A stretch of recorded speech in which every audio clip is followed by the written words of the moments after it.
Assalamu alaikum. Good morning, good afternoon, good evening and good night, depending on wherever or whenever you are when you're watching this. I am Jazib Rana and welcome to Multitude Hub. Ladies and gentlemen, as you may be aware, Pakistan is all set to host the 48th conference of the OIC's Foreign Ministers Council in Islamabad on the 22nd and 23rd of March. This summit would also coincide with the 75th anniversary celebration of Pakistan's independence. The OIC, ladies and gentlemen, or the Organization for Islamic Cooperation, or the Organization of Islamic Conference as it was formerly known, is the second largest organization for international cooperation between countries after the United Nations. It has 57 member countries, of which 48 have a Muslim majority. The totality of these nations, or the population of the totality of these nations, makes up about 2 billion people. That is just about 1/4 of the entire world's population. So to say that the OIC is a big deal would be an understatement. The official motto of the OIC, ladies and gentlemen, is, quote, "to safeguard the interests and ensure the progress and well-being of Muslims," unquote. A very noble agenda, if you ask me. Now, ladies and gentlemen, one is forced to ask that with a summit of such importance and magnitude happening in Islamabad, is this the right time for all of the things that is happening in Pakistan? As you know, the political atmosphere of Pakistan is quite turbulent, with Imran Khan's political career being in great turmoil. The opposition alliance, or the PDM as they like to be called, are closing in from all sides. And again, I am forced to ask, is this the right time for the opposition alliance to move forward with the vote of no confidence, given that the representatives of so many other nations are present in Islamabad at the moment? But then again, if you look at this from the other side, with the opposition moving forward with something as severe as a vote for no confidence, is this the right time for the government to host a summit of this magnitude in Islamabad? Now, ladies and gentlemen, when a major player in a country's political game outright opposes or claims that they will create obstacles in the way of a summit of this magnitude, an international summit of this magnitude, it does not send a good message. And you may or may not know, but Pakistan's international image isn't exactly squeaky clean. However controversial, Bilawal Bhutto Zardari is still a big player in the country's political game. He's a candidate for Prime Minister. And when a man who has such a great political presence gives the statement which he has given, as I previously said, it's not well received. Officials of 22 countries have, in one way or another, expressed their disdain or their concern regarding Bilawal Bhutto's statement. Though I must also mention that at the time when this video is being shot, the union of the opposition have met their heads and have retreated their statement regarding the OIC, and have expressed their support and have claimed that they will not cause any obstacles in the way of the summit.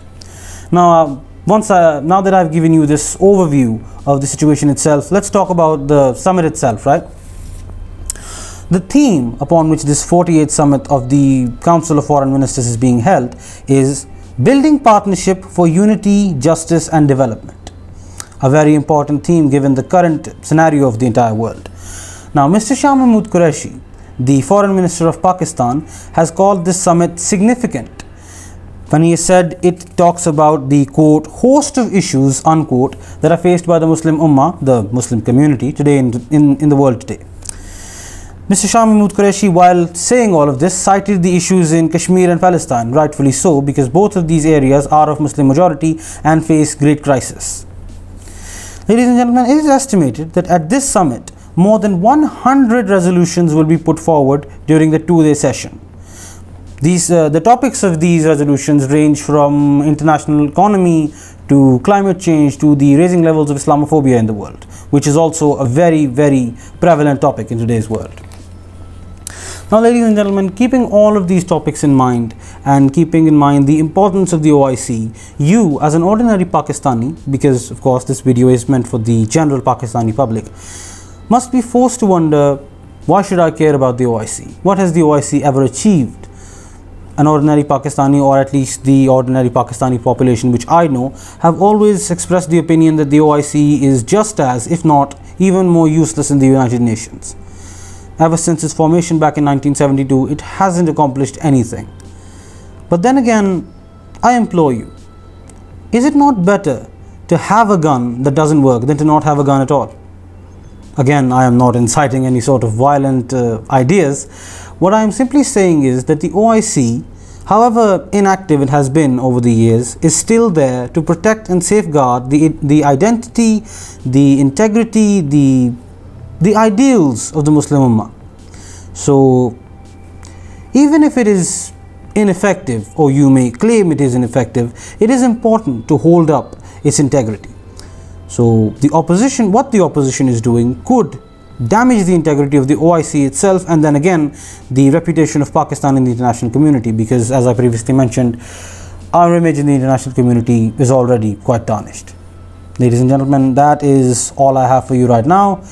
You will have to excuse me. I will return with another topic sometime soon. Until then, I implore you, do not go upon my words, do not go upon my facts, do not go upon my stats.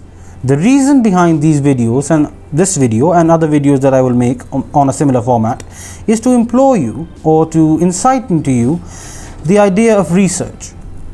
Go to Twitter, go to Google, go to any site where you will find articles or even YouTube videos. Build up a knowledge, and if you find information that is contradictory to what I have told you, do come back and mention it in the comments, and I would love to answer them. Until next time, thank you. Allah Hafiz.